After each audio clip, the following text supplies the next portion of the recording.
Assalamualaikum warahmatullahi wabarakatuh. Saya selaku moderator mengawali tentang presentasi dari hasil diskusi kelompok kami mengenai implementasi kurikulum di era pandemi COVID-19 dengan anggota yang pertama Selen Fahra Maharani Dewi NIM 0003, 2 Desi Winda Fitri Asih NIM 0026, 3 Monik Dwistia Ningrum NIM 0027, 4 Sri Lestari NIM 0032, 5 Desi Wahyu Ramadhani NIM 0033 selaku moderator. Dengan presentasi tersebut yang diawali oleh Saudari Selen Fahra Maharani Dewi. Pengertian kurikulum darurat COVID-19. Kurikulum darurat atau dalam kondisi khusus yang disiapkan oleh Kemendikbud merupakan penyederhanaan dari kurikulum nasional. Pada kurikulum tersebut dilakukan pengurangan kompetensi dasar untuk setiap mata pelajaran. Kemendikbud juga menyediakan modul-modul pembelajaran untuk pendidikan anak usia dini atau PAUD dan sekolah dasar atau SD yang diharapkan dapat membantu proses belajar dari rumah dan dengan mencakup uraian pembelajaran berbasis aktivitas untuk guru, orang tua, dan peserta didik. Asesmen non-kognitif ditunjukkan untuk mengukur aspek psikologis dan kondisi emosional siswa, kesenangan siswa selama belajar dari rumah, serta kondisi keluarga siswa. Sedangkan asesmen kognitif ditunjukkan untuk menguji kemampuan dan capaian pembelajaran siswa. Hasil asesmen digunakan sebagai dasar pemilihan strategi pembelajaran dan pemberian remedial atau pembelajaran tambahan untuk peserta didik yang paling tertinggal. Selanjutnya akan dilanjutkan oleh Desi Winda. Fungsi kurikulum darurat COVID-19. Fungsi kurikulum darurat bagi guru. Tersedianya acuan kurikulum yang sederhana, berkurangnya beban mengajar. Guru berfokus pada pendidikan dan pembelajaran esensial atau dasar dan kontekstual.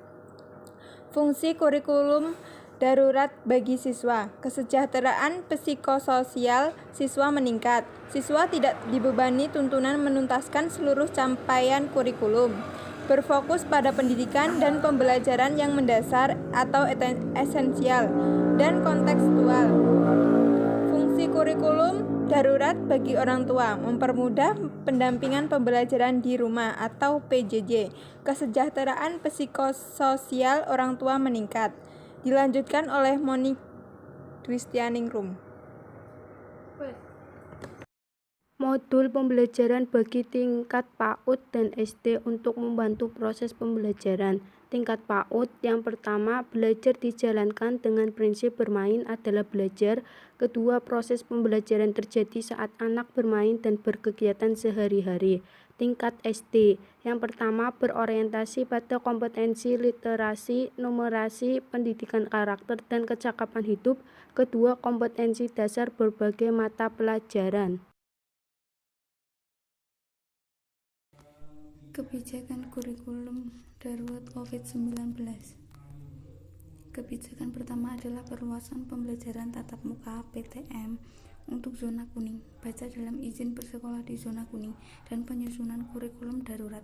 Jika pada perluasan PTM di zona kuning pemerintah memberikan izin dengan memberi penekanan pada kesiapan berjenjang dan pelaksanaan protokol kesehatan secara ketat, maka untuk kurikulum darurat pemerintah menetapkan sejumlah penyederhanaan secara masif kompetensi dasar dengan tetap mengacu pada kurikulum 2013.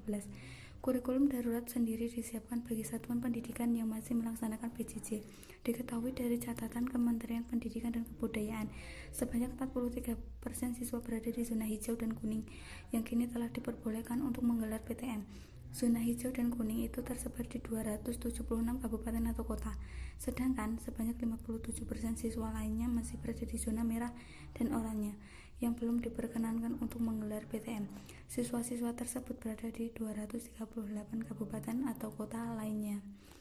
Sekian diskusi dari kelompok kami. Waktu saya kembalikan ke moderator.